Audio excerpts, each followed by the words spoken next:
जो ये बर्बरीक कौन, जिन्हें आज आप लोग खाटू श्याम कहते हैं, खाटू श्याम जानते हैं?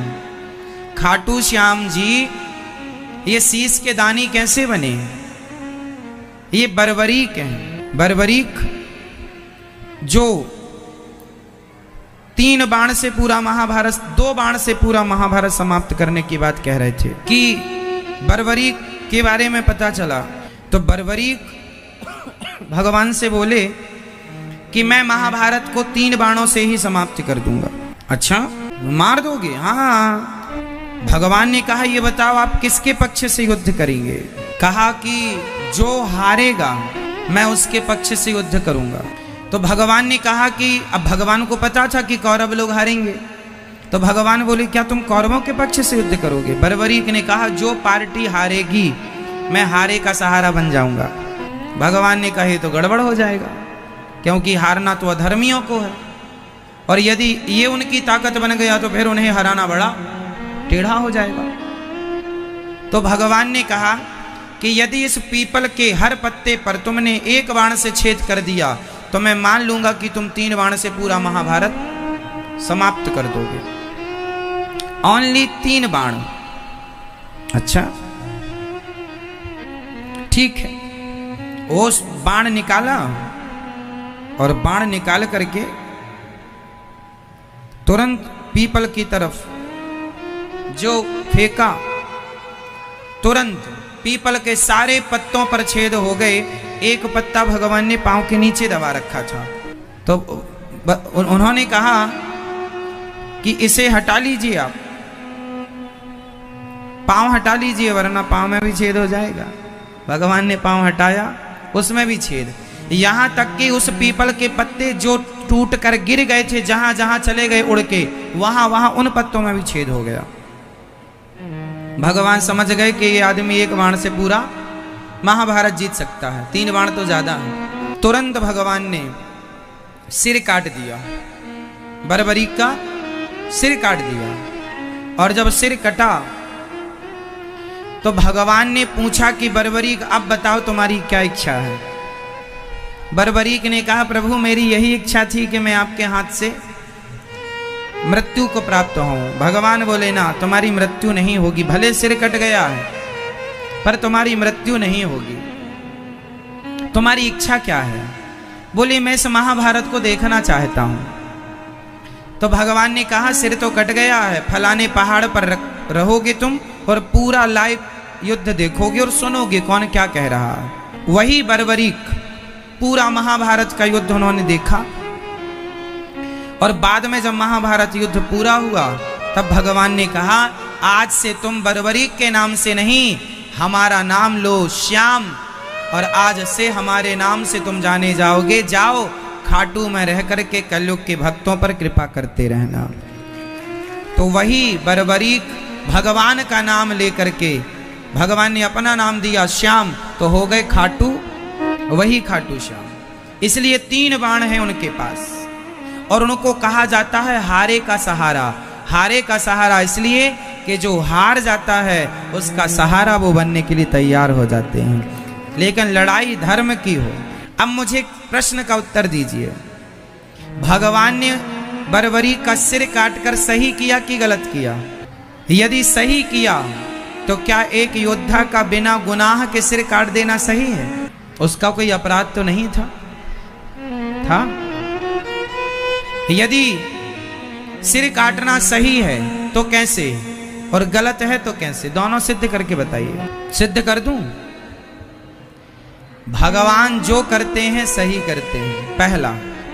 दूसरा, चूंकि भगवान को पता था कि यह अधर्म का साथ देगा, इसलिए भगवान ने कृपा की सिर काटकर। यदि बर्बरीक युद्ध लड़ता तो शायद इतना पूज्य ना होता जितने पूज्य सिर कट के भगवान ने अपनी कृपा करके उन्हें पूज्य बना दिया। तो भगवान ने उन पर कृपा की। भगवान की कृपा ही ऐसी है। ईश्वर जो करते हैं हमें लगता है गलत हो गया, नहीं, भगवान जो करेंगे अच्छा करेंगे। तो ये कथा है, ये बर्बरीक भीम पुत्र जो घटोत्कच है, ये घटोत्कच के पुत्र बर्बरीक हैं, समझ रहे हैं?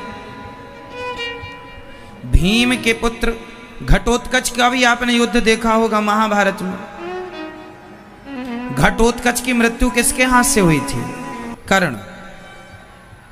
जिस बाण से वो अर्जुन को मारना चाहते थे उसी बाण के आड़े आकर के घटोत्कच को मारना पड़ा था मजबूरी में, क्योंकि वो इस तरह सेना का संहार कर रहे थे। उन्हीं के पुत्र हैं ये बर्बरीक, जो आज खाटू श्याम जी के नाम से जाने जाते हैं।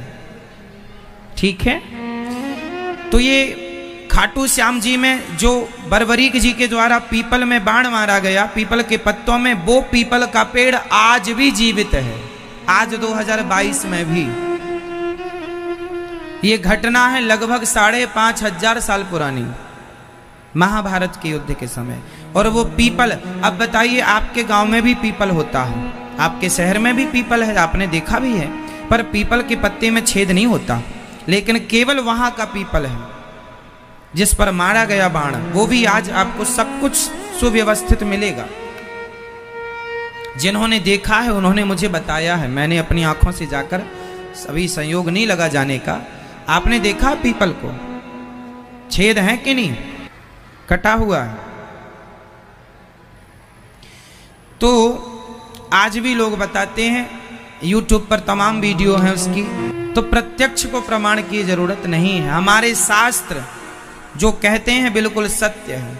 उसके अवशेष, महाभारत के अवशेष आज भी कुरुक्षेत्र में, और कुरुक्षेत्र से जुड़ा पूरा 100-150 किलोमीटर का एरिया, क्योंकि कुरुक्षेत्र तो छोटी सी जगह है, छोटा सा शहर है, उतनी सी जगह में महाभारत नहीं और बड़ा एरिया रहा है ना। उस जमाने में कुरुक्षेत्र का एरिया बड़ा, आज भाई बहुत सारे जिला हो गए ना, आज बहुत सारे जिला हो गए। पहले, आज के 50 साल पहले जो कुरुक्षेत्र में भी जो जिला आते थे, अब वो जिला स्वतंत्र अलग अलग हो गए, बंटवारा हो गया हर जिला का। पर पहले तो 100-100 किलोमीटर, 150-150 किलोमीटर का एरिया कवर था। पहले तो हरियाणा ही नहीं था, पंजाब था, पूरा एक पंजाब था। तो ये बंटवारे में छोटा छोटा होता चला गया। हमको लगा कि वो उतनी सी जगह नहीं, जगह बहुत बड़ी। जब बड़ी बड़ी सेनाएं आती रही होंगी उस युद्ध में, तो कैथल तरफ से आने वाली सेनाएं कैथल में रुकती रही होंगी, दिल्ली तरफ से जाने वाली सेनाएं यहाँ जाते ही जो पहला शहर पड़ता होगा वहां रुकती रही होंगी, उस तरफ से आने वाली सेना। क्योंकि उस महाभारत में इस दुनिया में ऐसा कोई देश नहीं था जिस देश की सेना उस युद्ध में लड़ने ना आई हो। वो विश्व युद्ध था। इस धरती का सबसे पहला विश्व युद्ध महाभारत। इस धरती का सब, साइंस में नहीं पढ़ाया जाता ये, पर हमारे इतिहास में हम देख रहे हैं कि सबसे पहला विश्व युद्ध, विभीषण की सेना, विभीषण की तरफ से भी योगदान था इस युद्ध में, लंका वासियों का। भीम भैया पूरे विश्व का भ्रमण किए थे, चलो भाई हमारे पक्ष से युद्ध करो, क्योंकि जब युद्ध हुआ करता था ना उस जमाने में, तो एक राजा दूसरे राजा के पास सहायता लेने जाता था, आर्थिक सहायता, शस्त्रों की सहायता, सेना की सहायता। यहाँ तक कि युद्ध हुआ था यहाँ पर कुरुक्षेत्र में। ये थे दिल्ली के राजा, मेरठ के राजा, हस्तिनापुर मतलब मेरठ, यहाँ के राजा थे धृतराष्ट्र, और दिल्ली के राजा थे धर्मराज युधिष्ठिर इंद्रप्रस्थ के। यहाँ से सहयोग लेने कहाँ गए? द्वारिका। द्वारिका मीन्स गुजरात, द्वारिका मीन्स भारत का आखिरी कोना, छोर। वहां से भी सेना की मदद मांगी, और भगवान श्री कृष्ण की सेना भी इस युद्ध में लड़ रही थी, जिसे आप लोग नारायणी सेना भी कहते हैं। विश्व युद्ध था ये। 7 समुंदर पार से भी सेना आई वहां के जो समय के। अच्छा, भारत कितना बड़ा था बताइए? आप में से कितने लोग भारत का इतिहास जानते हैं? बताइए, भारत का क्षेत्रफल कितना बड़ा था? आज के हजारों साल पहले राम जी के जमाने में और भगवान कृष्ण के जमाने में भारत कितना बड़ा था? कितना बड़ा था भारत? अब सुनिए, भगवत गीता में भगवान श्री कृष्ण ने अर्जुन को गीता का उपदेश करते समय कई बार भारत कहा है। हमारे देश का भारत नाम भगवत गीता में है, भागवत जी में है, वेदों में है, पुराणों में बिल्कुल स्पष्ट मिल जाएगा गीता में। तो भारत कितना बड़ा था? अब मेरी परिभाषा नोट कीजिए, काम आएगी, पर आज के साइंस के हिसाब से काम नहीं आएगी। पर जो हमारा मूल इतिहास है वो मैं आपको बोल रहा हूं, कोई माने ना माने। इस धरती पर जहां जहां जमीन है, इस धरती पर जहां जहां पांव रखने की जगह है, वो जगह भारत की ही है। कोई अमेरिका नहीं, कोई Germany, Japan, London, Paris, England नहीं, कोई देश था ही नहीं। ये पूरा 7 समुद्र भारत का है। हमारे भारत में एक राजा हुए हैं सगर। सगर के पुत्रों ने सागर को खोद करके, समुद्र को खोद कर सागर बनाया। मतलब लिखा है ये पंचम स्कंद में सब चीजें। तो सागर समुद्र की बात भी हमारे वेद पुराणों में लिखी है। तो ये जहां तुम्हारा पांव जम जाए धरती पर, वो भारत है। कोई टुकड़ा नहीं था भारत का, सब भारत था। पूरी पृथ्वी को भारत कहते थे। बाद में विभाग होते गए। जैसे एक घर में 2 बेटे थे, बाप मरा तो एक घर को बीच से दीवार खड़ी कर लिया तो एक घर 2 हो गए। बड़े भैया का घर, छोटे भैया का घर, है ना। ऐसे ही राम के जमाने में एक भारत था, अखंड भारत। भगवान कृष्ण के जमाने में एक भारत था, अखंड भारत। और धर्मराज युधिष्ठिर कहाँ के राजा थे? सप्त द्वीपवती मही, सारे द्वीपों के राजा थे। राजा नभग, नाभाग, अम्बरीश, ये 7 द्वीपों के राजा थे। धर्मराज युधिष्ठिर 7 द्वीपों के राजा थे, पूरे विश्व के राजा थे। राम जी पूरे विश्व के राजा थे, भारत के राजा नहीं थे, पूरे विश्व। विश्व मीन्स आज हम लोग लगभग 206 देश देखते हैं, लगभग, कुछ ज्यादा कम हो सकता है। क्यों जी? दुनिया में कितने देश हैं? लगभग, जब हमने पढ़ा था जनरल नॉलेज तो लगभग 206 पढ़ाया गया था। अब कुछ कम ज्यादा हो सकता है, बंटवारा हो सकते हैं, है ना। तो पूरा कोई 206 की गिनती नहीं थी, एक गिनती थी, ओनली भारत। फिर बंटवारा होता गया। पहले ये सारा खाली पड़ा था, ये टापू है। एक्चुअली ये सारे देश क्या हैं? टापू। समुद्र के बीच में जो जगह निकली वो टापू। तो जिसको अब ये क्या होता गया वो मैं इतिहास जरा सा समझा देता हूं। हमारे देश के जो राजा हुए हैं, चाहे वो राम राजा हो, चाहे वो भगवान श्री कृष्ण राजा हो, चाहे नभग हो, नाभाग हो, अम्बरीश हो, दिलीप हो, दशरथ जी हो, जितने हमारे इक्ष्वाकु वंश के राजा हुए, सभी का नाम। ये राजा लोग क्या करते थे, जब इनके राज्य में कोई आदमी गलत काम करता था, फॉर एग्जाम्पल कि समझाने पर भी उसने चोरी नहीं छोड़ी, बहन बेटियों पर गंदी निगाहें रखना, जो बहुत गलत निकृष्ट काम करता था, बहुत गलत काम जो करता था, वो हमारे राजा लोग क्या करते थे, उन लोगों को जो गलत काम करते थे उनको देश निकाला देते थे। उनको कौन सा दंड देते थे? तो कुछ दंड ऐसे थे कि राजा लोग अपराधियों को देश निकाला देते थे। आप देश से निकल जाओ। तो अब देश निकाला दे दिया तो कहां जाएं? बोले समुद्र पार जाओ। तो भागे समुद्र पार, जो नाव मिली, जैसा मिला भागे। तो जिसकी नाव जहां जाकर रुकी, जिस टापू में, वो वहीं रहने लगा। रहते रहते 2 से 4, 4 से 10, 10 से 50, धीरे धीरे हजारों साल पुरानी बातें हैं। तो हजारों सालों में वो छोटा सा देश विकसित होता गया, वो लोग बढ़ते गए, वहां की अलग संस्कृति होती गई। इसलिए धन्य हैं हम भारतीय। हम सबसे, इस धरती के जितने मनुष्य हैं उन सभी मनुष्यों से प्राचीन मनुष्य भारत के हैं। क्यों? क्योंकि सबने अपने आप को बंदर की संतान कहा है, हमने अपने आप को ऋषियों की संतान कहते हैं। कहा हमने ऋषियों की संतान। तो महाभारत का युद्ध कुरुक्षेत्र में हुआ। भगवान की कृपा को प्राप्त करने वाले राजा परीक्षित को 7 दिन में मरने का श्राप लगा। किसने दिया? संत जी ने। क्यों दिया? अपमान कर दिया। याद रखिएगा कि हम कभी संतों का अपमान ना करें, अपने से बड़ों का कभी अपमान नहीं करना चाहिए। ये राजा परीक्षित कौन थे? महाभारत में एक नाम सुना होगा आपने, अभिमन्यु। सुना? अभिमन्यु के पिता का नाम क्या है? अर्जुन। और अभिमन्यु के पुत्र का नाम क्या है? अभिमन्यु पुत्र ही परीक्षित बने। अभिमन्यु की पत्नी का नाम क्या है? उत्तरा। उत्तर, आंसर को उत्तर कहते हैं ना, उत्तर से उत्तरा।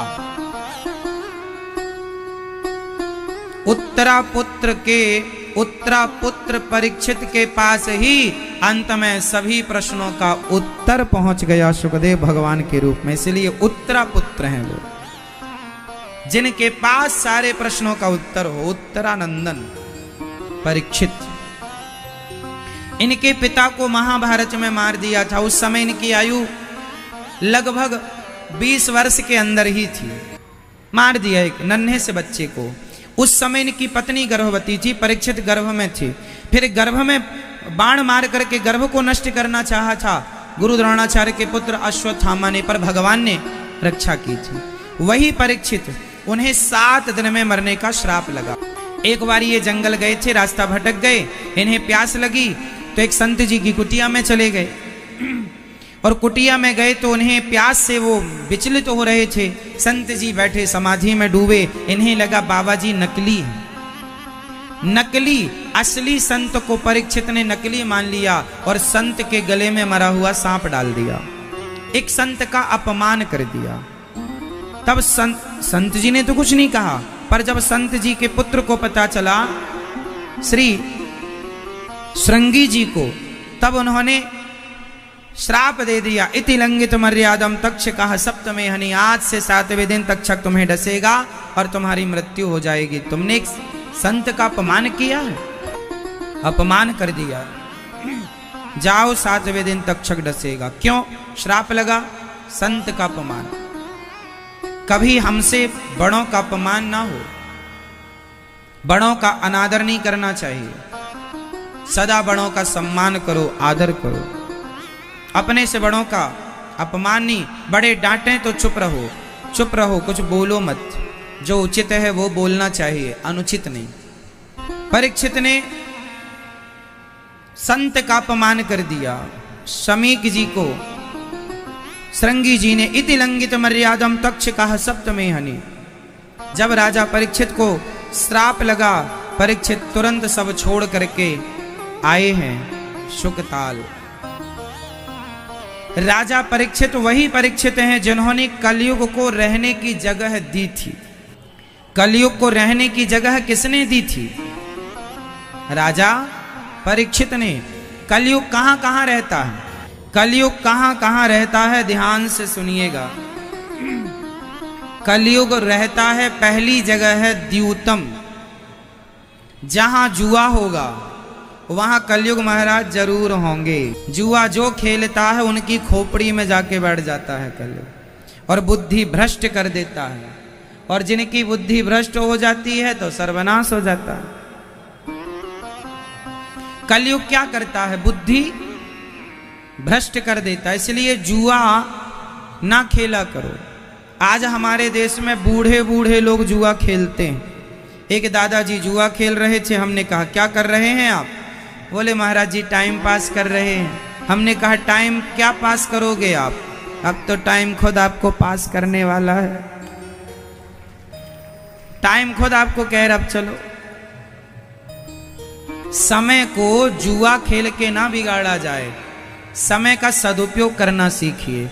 आजकल के बच्चे नहीं बिगड़े हैं, बूढ़े बिगड़ गए हैं। बूढ़े बूढ़े लोग मंदिरों में जा जा के जुआ खेलते हैं, मंदिर प्रांगण में बैठ के जुआ खेलते हैं। तो गलती बच्चों की नहीं है भाई। बूढ़े जिस रास्ते पर चलेंगे, बुजुर्ग जैसा करेंगे, हम सब वैसा सीखेंगे। इसलिए बड़े बुजुर्गों की जिम्मेदारी ज्यादा है। आप अपने बच्चों को राम बनाना चाहते हैं या रावण, मर्जी आपकी। इसलिए कलयुग कहां रहता है? कौरवों ने जुआ खेला, सर्वनाश हुआ कि नहीं? जोर से बोल दो। कौरवों ने जुआ खेला, सर्वनाश हुआ। अच्छा ये बताओ, पांडवों ने भी तो जुआ खेला था। क्या बिगड़ा पांडवों का? कौरवों का क्या बिगड़ा? ये तो सबको पता है कि सर्वनाश हो गया। केवल कौरवों का सर्वनाश हुआ ऐसा नहीं है, पांडवों ने भी तो जुआ खेला, गलत किया तो परिणाम क्या हुआ? 12 साल का वनवास मिल गया, 1 साल का अज्ञातवास मिल गया, और भरी सभा में पत्नी का अपमान हुआ। ये जुआ की ही तो देन है। पांडवों को भी दंड मिला है, पर पांडवों का ज्यादा दंड इसलिए नहीं मिला क्योंकि उन्होंने जुआ में भी सत्य का और धर्म का साथ नहीं छोड़ा था, जबकि कौरवों ने छल से जुआ खेला। जुआ खेलने का नियम क्या होता है? जो खेलेगा वही दाव फेंकेगा, जबकि यहां उल्टा हो रहा था। खेल रहा था दुर्योधन, और दाव चल कौन रहा था? बाजी कौन चल रहा था? मामा शकुनी। पासे कौन फेंक रहा था? जबकि जुए का नियम ये होता है भाई, जो खेलेगा वही पासा फेंकेगा। तो इस हिसाब से दुर्योधन को फेंकना चाहिए था पासा, क्योंकि धर्मराज युधिष्ठिर के पासे तो वो खुद फेंक रहे थे, तो शकुनी क्यों फेंक रहा था? पहला तो यही अधर्म था। तो अधर्म किया जुए में, और जो पासे थे शकुनी के, वो शकुनी के पिता की हड्डियों के पासे थे। जब इनके शकुनी कौन है? गांधारी के भाई। गांधारी कौन है? धृतराष्ट्र की पत्नी। गांधारी है दुर्योधन की मां। गांधारी के भाई हैं शकुनी। शकुनी के बहुत सारे भाई थे, लेकिन सारे भाइयों को मरना पड़ा था। किसने मारा था? भीष्म पितामह के द्वारा इनकी मृत्यु हुई थी। कारण भीष्म पितामह बने थे। तो शकुनी के पिता को, अच्छा कारण क्यों? क्योंकि जब भीष्म पितामह ने कहा गांधारी से, गांधार नरेश राजा से, गांधार मतलब शकुनी के पिता से, कि आपकी बेटी से हमारे धृतराष्ट्र का विवाह हम चाहते हैं, तो गांधार ने मना कर दिया था, गांधार नरेश ने, कि तुम्हारा बेटा और तुम्हारा भैया तो अंधा है, धृतराष्ट्र तो अंधे हैं, हमारी बेटी तो अंधी नहीं है। तो भीष्म पितामह ने धमकी दे दी थी, नहीं करोगे बंदी बना लूंगा सबको।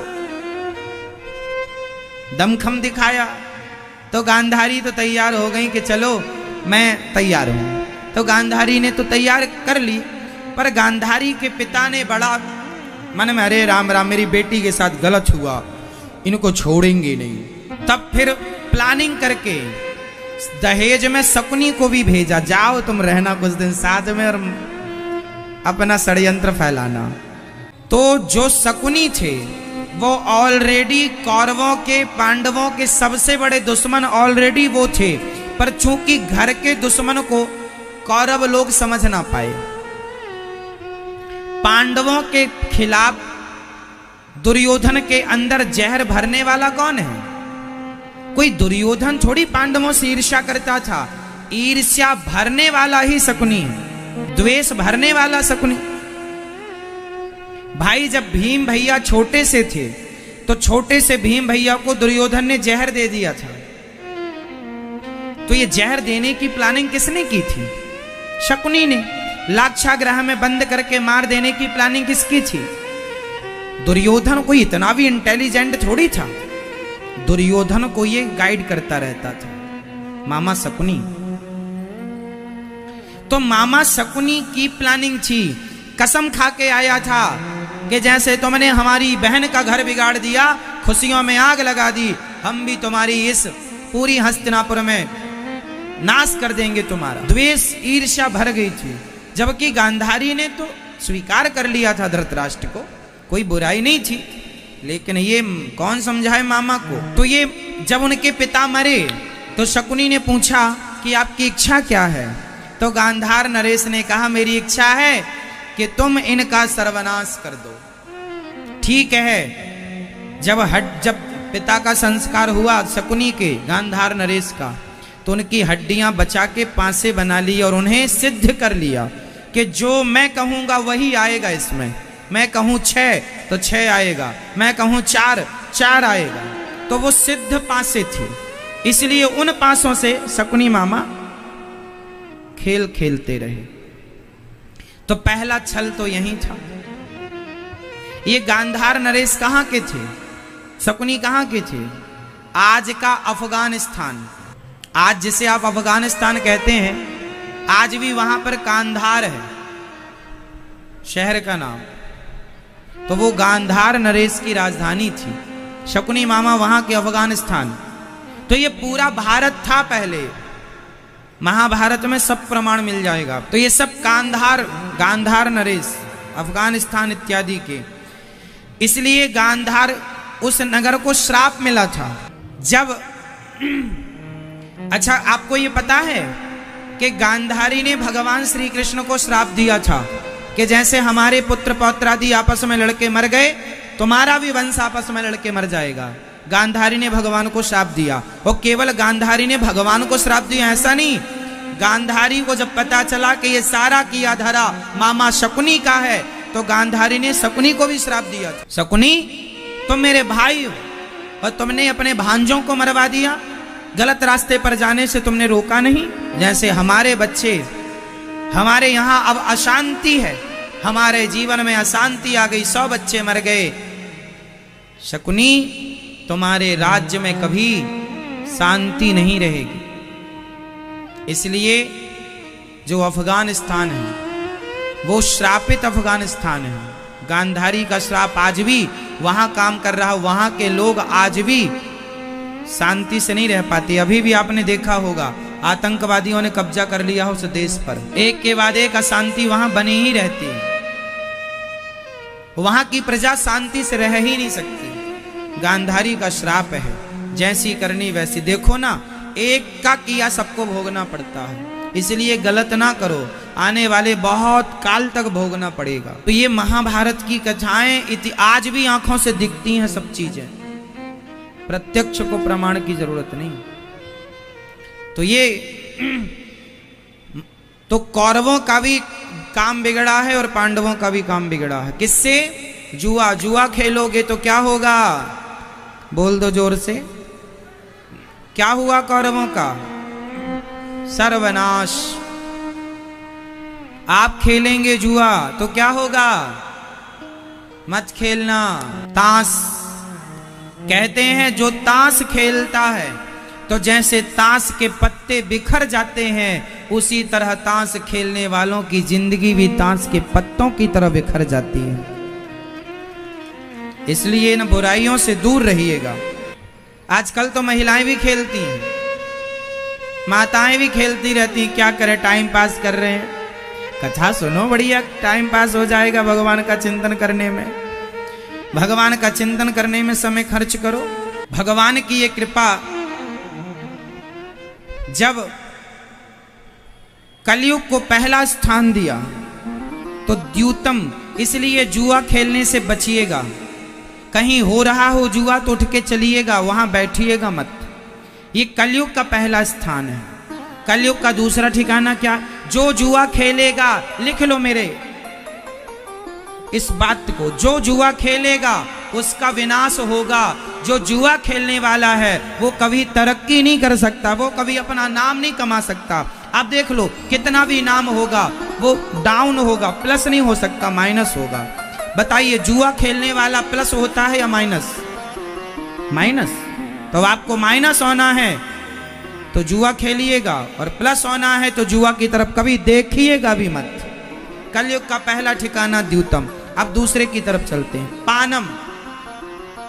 कलयुग का दूसरा स्थान क्या है? द्यूतम, पानम।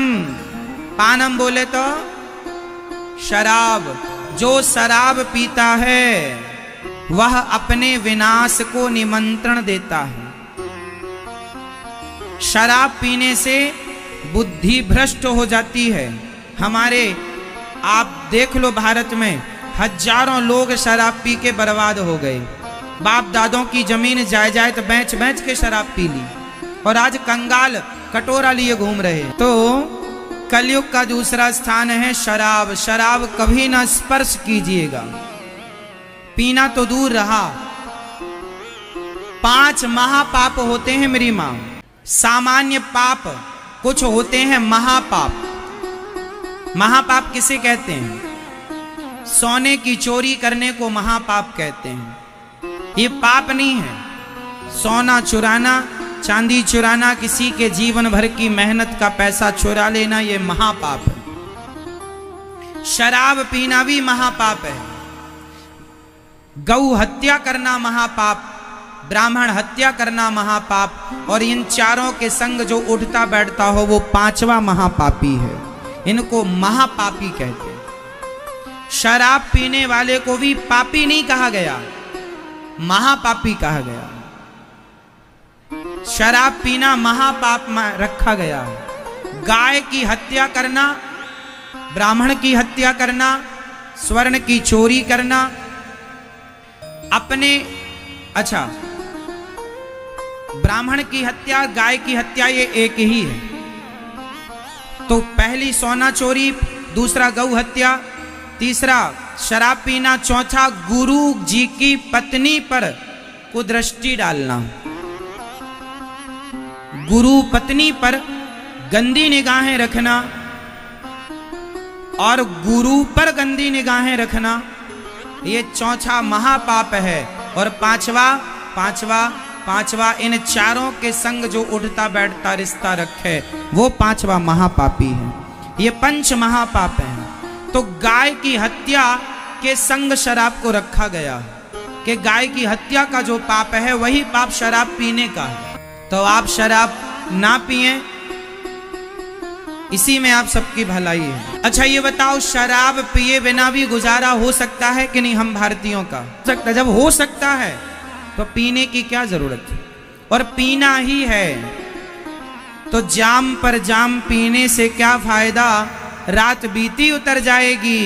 हरि नाम का जाम पी ले बंदे, तेरी जिंदगी सुधर जाएगी।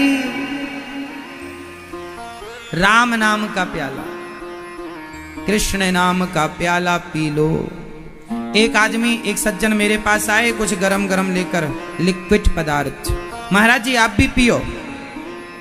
हमने कहा ये क्या है? बोले अंगूर की निकाली है ताजी ताजी, पी लो। हमने कहा कि क्या होगा? बोले आप इसको पिएंगे तो मस्ती चढ़ेगी। हमने कहा तुम्हारी वाली शराब कितने घंटे मस्ती दे सकती है? बोले महाराज जी 12 घंटे। हमने कहा तुम्हारी शराब 12 घंटे के लिए मस्त करती है, पर हमारे राम नाम का धन, राम नाम का प्याला, कृष्ण नाम का प्याला कोई पी ले तो जन्म जन्म के लिए मस्त हो जाता है। फिर उसे किसी मस्ती की जरूरत, किसी मस्ती की जरूरत नहीं। इसलिए हम तो मस्ती में, और तुम तो शराब पीकर मस्ती में आते हो। हम तो कृष्ण नाम की कथा प्याला पीकर अपने आप मस्त रहते हैं, औरों को मस्त करते हैं। आप में से कितने लोग कथा सुन के मस्त हो जाते हैं? वाह, ये देखो ये मस्ती है, यही तो मस्ती है। शराबी यदि मस्ती में आएगा तो गंदी नाली में जाके गिर जाएगा, क्योंकि वो झूमता बहुत ज्यादा, भांगड़ा डिस्को एक साथ करता है। झूम बराबर झूम शराबी। तो शराबी गिरता कहाँ है? वो गंदी नाली में जाकर गिरता है। एक बार एक शराबी नाली में गिर गया और नाले में सुअर भी सो रहा था। गर्मियों का समय था, नवतपा चल रहे थे। तो सुअर ने भी आवाज लगाई, कौन है भाई, हमारे घर आया कौन है ये नया मेहमान? तो शराबी ने कहा बड़ा ठंडा ठंडा लग रहा है, लगता है एसी में आ गया मैं। सुअर ने पलट कर देखा तो इंसान था। सुअर ने भगवान से कहा, वाह रे विधाता, हमें तो आपने सुअर बना दिया है। यदि आपने हमारे को मनुष्य बनाया होता तो हम भी अपना कल्याण करके 84 के चक्कर से बच जाते। आपने हमें सुअर बना दिया, और जैसे सुअर बनाना चाहिए था उसे इंसान बना दिया आपने। भगवान ने कहा इस जन्म में गलती हुई, अगले जन्म में ठीक करूंगा मैं। अब इसे ठीक करेंगे भगवान। तो आप यदि शराब पीते हैं तो फिर अगले जन्म में क्या बनेंगे? कुल मिलाकर शराब सबके लिए हानिकारक है, गलत है।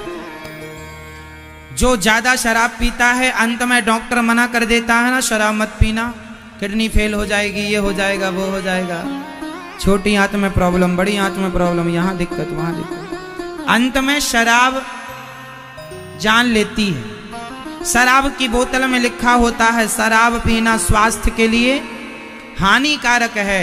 बनाने वाली कंपनी कह रही है कि यह हानिकारक है, पीने वाला पता नहीं कब समझेगा कि यह हानिकारक है। तुम समझ ही नहीं पाए, वो लाइन लिखी है उसी बोतल में, तुम नहीं समझ पाए। तो हम कैसे मान लें कि तुम पढ़े लिखे हो? पढ़े लिखे होते तो वो एक लाइन समझ लेते।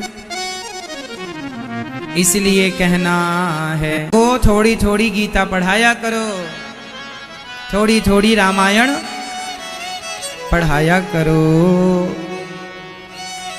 संस्कार दिया करो। ना देते बने तो कथा सुनवाना।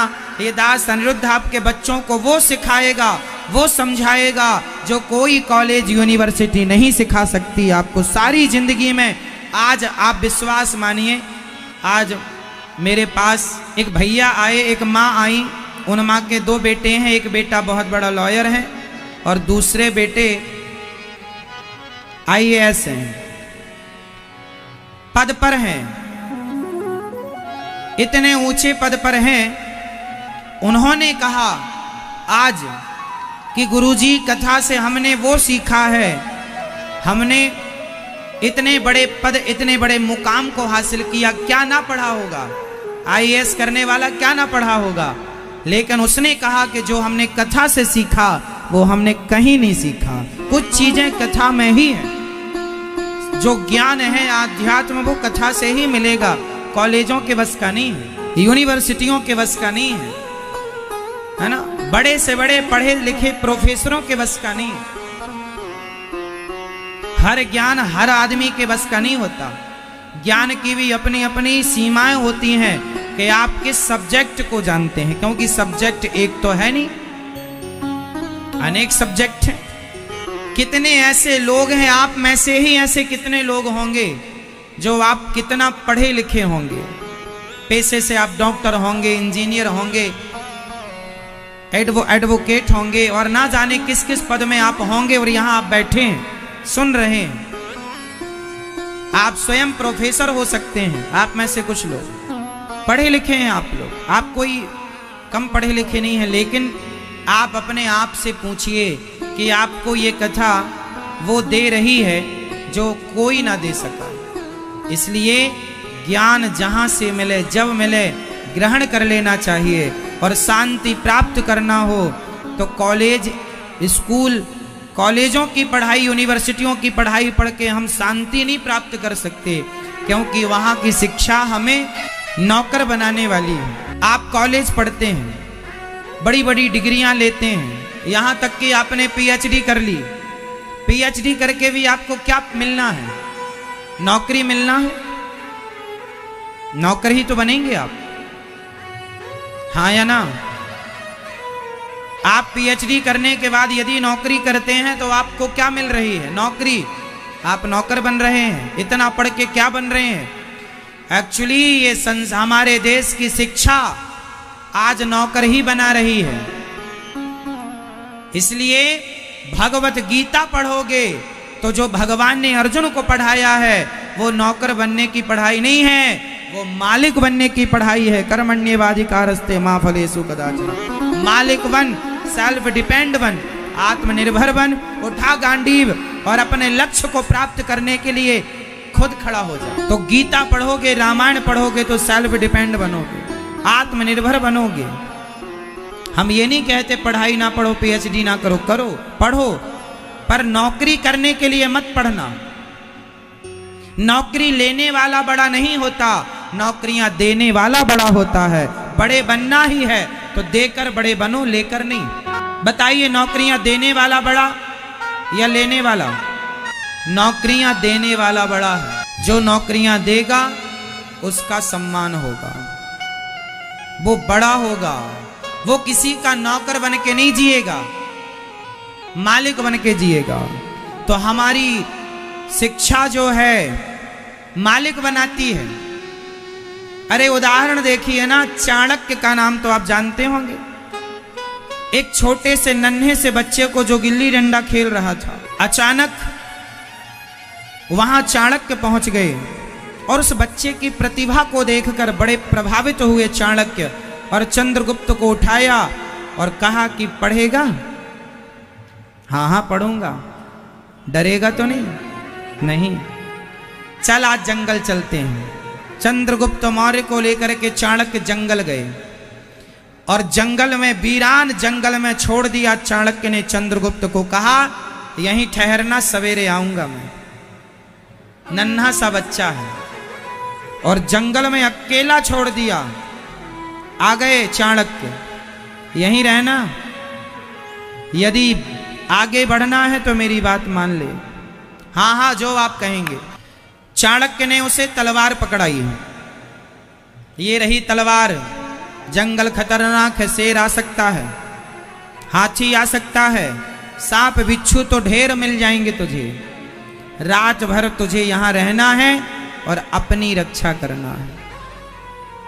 चाणक्य आ गए। पूरी रात चंद्रगुप्त जंगल में रहा। सवेरे चाणक्य गए तो बगल में एक शेर मरा हुआ पड़ा था। चाणक्य ने कहा ये कैसे मरा? बोले आया था मुझे खाने, मार दिया। सवाल आप कर सकते हैं कि चाणक्य ने चंद्रगुप्त को एक रात के लिए जंगल में अकेला क्यों छोड़ा? इसलिए छोड़ा कि इसके जीवन का जितना डर है पहले वो डर निकल जाए।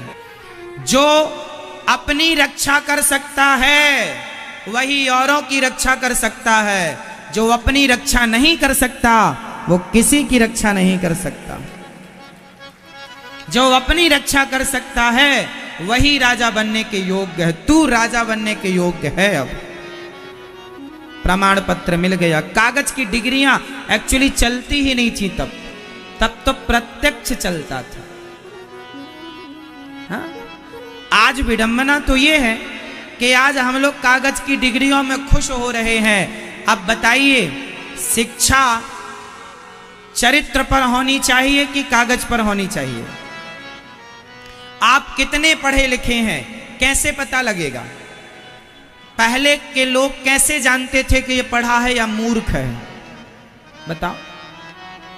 पहले के लोग शास्त्रों की गहरी गहरी बातें करते थे।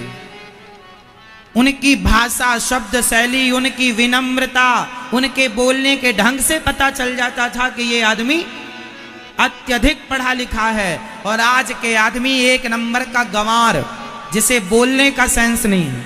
अपने बाप से कैसी बात करनी चाहिए, अपनी माँ से कैसा व्यवहार करना चाहिए, जैसे माँ से व्यवहार करने का ज्ञान नहीं, बाप से व्यवहार करने का ज्ञान नहीं। वो पीएचडी की डिग्री लिए घूमता है कि मेरे पास पीएचडी की डिग्री है। डिग्री वाला श्रेष्ठ नहीं है, व्यवहार कुशल व्यक्ति श्रेष्ठ है, जिसके शिक्षा चरित्र में उतर गई है। चरितार्थ करने वाली शिक्षा चाहिए, कागज की डिग्रियां वाली शिक्षा ना चाहिए। आज हमारा देश पीछे क्यों है? क्योंकि आज हमारी डिग्रियां कागजों पर है।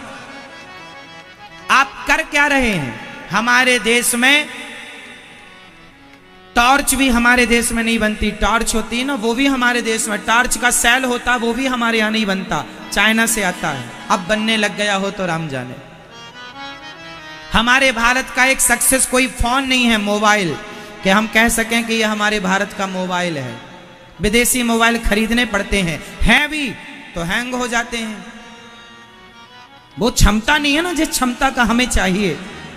जैसे आईफोन है, ये फोन भारतीय फोन नहीं है, विदेशी है, पर मजबूरी में लोगों को रखना पड़ता क्योंकि विकल्प नहीं है, इसका तोड़ नहीं है।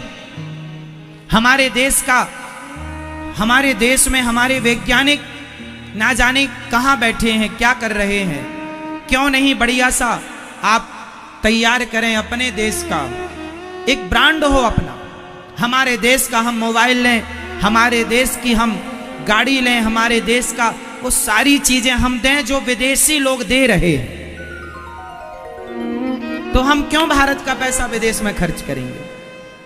विडंबना ये है देश की कि यहां आयात ज्यादा है, निर्यात कम है। हम देश में खरीदते ज्यादा हैं और बेचते कम है।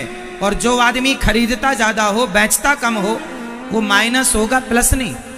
आज नहीं कल। इसलिए संभावनाएं ये बनाइए अपनी कि हम देने वाले बने, हम लेने वाले ना बने। हम भारतीय चीजों को खरीदें, भारतीय चीजों को बढ़ावा दें, पर विडंबना ये है कि आज भारत में विकल्प नहीं है तो ना के बराबर। मुझे मेरे एक शिष्य हैं, वो एक केमिकल का काम करते हैं, लकड़ी में कोई केमिकल यूज होता होगा पॉलिश वॉलिश में, है ना। वो बता रहे थे कि हमारे देश में ये लकड़ी में पोतने वाला केमिकल भी नहीं बनता, वहां से लाना पड़ता चाइना से। वो चाहे तो 10 रुपए का दे, वो चाहे तो 100 रुपए का दे, खरीदना पड़ेगा। हमारे यहाँ कोई इसकी ग्रोथ नहीं है ही नहीं। हम लोग केवल क्रिकेट देख रहे हैं, छक्का, ताली ताली ताली बजा दिया।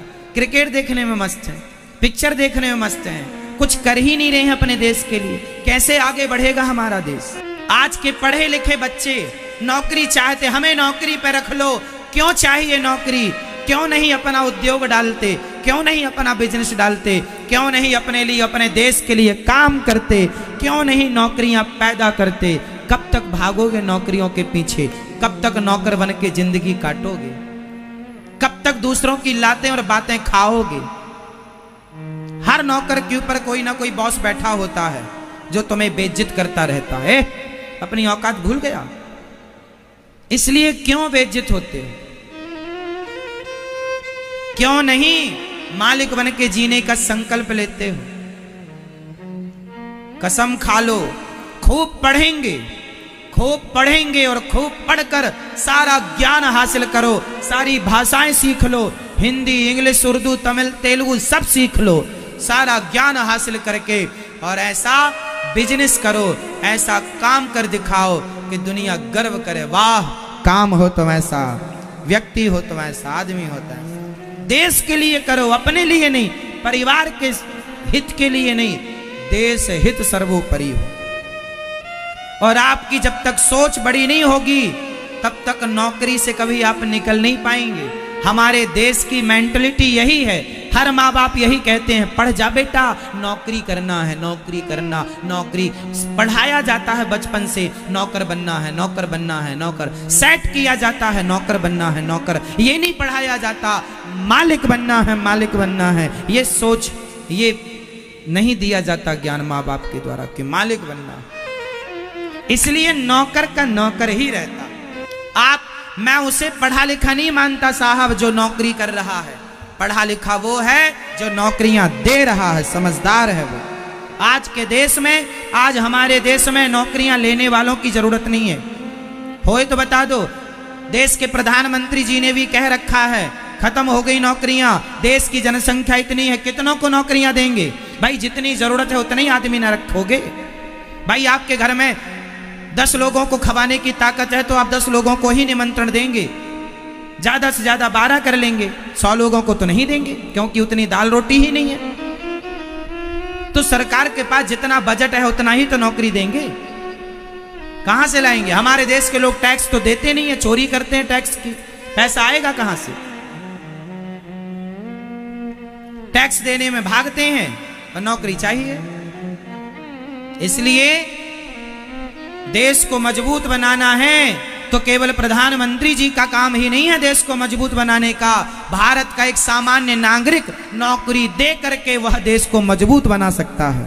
आज पूज्य श्री अनिरुद्धाचार्य जी महाराज ने हम सभी लोगों को बहुत ही उत्तम एवं शिक्षाप्रद कथा सुनाई है। आशा करता हूं कि इस शिक्षाप्रद कथा से हम सभी लोग कुछ न कुछ शिक्षा अवश्य ग्रहण करेंगे और अपने जीवन को सुखी और सात्विक बनाने का प्रयास करेंगे।